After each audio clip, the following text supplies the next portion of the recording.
এখানে বাষ্পমোচন কি বলেছে, এটি উদ্ভিদের অতি প্রয়োজনীয় একটি জৈবিক প্রক্রিয়া। এটা হচ্ছে বাষ্পমোচনের ক্ষেত্রে। বাষ্পীভবনের ক্ষেত্রে কি, এটা একটা ভৌত প্রক্রিয়া। 2 নম্বরে দেখো কি বলছে, বাষ্পমোচন সাধারণত সূর্যালোকের উপস্থিতিতে ঘটে। বাষ্পীভবন কখন ঘটে? এটা রাতে ঘটে, সবসময়তে ঘটে।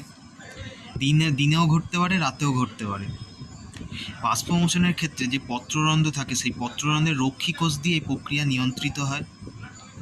আর বাষ্পীভবনের ক্ষেত্রে পত্ররন্ধ্রের কোনো ভূমিকা নেই। আর বাষ্পমোচনের ক্ষেত্রে বিভিন্ন প্রকার চাপ, বিশেষ করে বাষ্পচাপ, ব্যাপন চাপ এর উপস্থিতিতে এই প্রক্রিয়া সম্পন্ন হয়।